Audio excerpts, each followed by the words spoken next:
Welcome back. जब जब coffee culture की बात आई है तो इंडिया में कैफे कॉफी डे का स्थान सबसे ऊपर आएगा।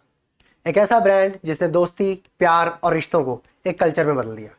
साल 2000 की शुरुआत से ये कंपनी इंडिया का स्टारबक्स बनने का सपना देख रही थी, लेकिन एक समय के बाद ये ब्रांड गिरता चला गया, गिरता गया और एक समय ऐसा भी आया जब फाउंडर मिस्टीरियस कंडीशन में मृत पाए गए।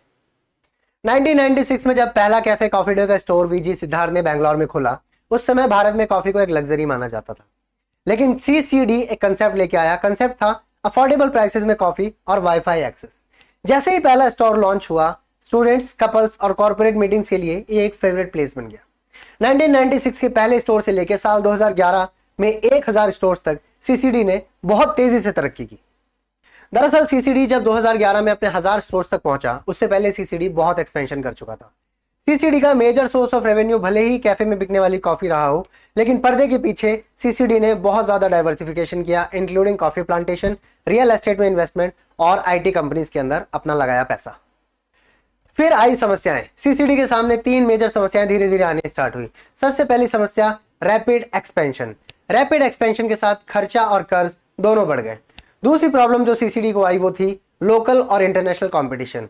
बड़े इंटरनेशनल ब्रांड्स जैसे कोस्टा कॉफी और स्टारबक्स भारत में आ चुके थे और अब सीसीडी की मोनोपोली को चैलेंज किया जाने लगा था। तीसरी जो सबसे बड़ी समस्या सीसीडी को फील हुई वो ये थी कि जो कर्जा इन्होंने अब तक ले लिया था रैपिड एक्सपेंशन के लिए, उसका डेट ट्रैप, उसका इंटरेस्ट इन्हें बहुत भारी लगने लगा था। फिर आता है 2019 में एक दर्दनाक घटना होती है। कंपनी के फाउंडर वीजी सिद्धार्थ एक नदी के किनारे अपनी कार के अंदर मृत पाए जाते हैं। वीजी सिद्धार्थ ने जाने से पहले एक लेटर लिखा जिसमें उन्होंने कहा, मैंने सबको निराश किया है। एक फाउंडर जिसने इतनी बड़ी कंपनी बनाई, हजारों एकड़ के कॉफी प्लांटेशंस जिसके नाम पर हो, उन्होंने दुनिया को बहुत ही क्रूअल तरीके से छोड़ दिया। जिन्होंने लाखों लोगों को नौकरी दी, वो अब इस दुनिया से जा चुके थे। वीजी सिद्धार्थ के जाने के बाद भी कैफे कॉफी डे चल रहा है और रिसेंटली एक गुड न्यूज ये है कि कैफे कॉफी डे ने 24 करोड़ का प्रॉफिट रजिस्टर किया है। काफी लंबे समय लॉस में रहने के बाद कंपनी अगर प्रॉफिट में आती है तो इट्स अ सिल्वर लाइनिंग। लेकिन वो चार्म, वो ग्लोरी, वो अर्ली डेज सीसीडी ने भारत को दिए, वो अब खत्म हो चुके हैं। सीसीडी की मोनोपोली स्विगी और जोमेटो जैसी ऑनलाइन डिलीवरी सर्विसेज ने बहुत चैलेंज किया है। सीसीडी आज भी एग्जिस्ट करता है, लेकिन पुराना CCD it was more like a teenage romance, a teen age love. वो टीन एज रोमांस जो अब हमसे दूर जा चुका है। जाते जाते हमें सिखा गया है कुछ lessons. Lesson number 1, sustainable growth.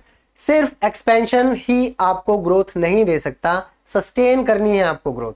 Number 2, आपका डेट मैनेजमेंट। अगर आप अपने कर्जे को मैनेज नहीं करेंगे तो एक समय के बाद सर्कुलर डेट के ट्रैप में फंस जाएंगे और कंपनी का जैसा हाल होगा। और तीसरा जो लेसन ये कंपनी हमें सिखाती है वो कॉम्पिटिटिव माइंडसेट है। एक समय पे सीसीडी ने जो मोनोपोली मेंटेन की थी, अपने अंत समय तक आते आते वो monopoly Swiggy, Zomato, Starbucks, Costa coffee और लोकल कैफेज के हाथों छोड़ चुके थे। कैफे कॉफी डे का एपिसोड हमें सिखाता है कि बिजनेस सिर्फ पैशन और एक्सपेंशन से नहीं चलता। प्रॉपर बिजनेस चलाने के लिए आपको एक लॉन्ग टर्म विजन होना बहुत जरूरी है।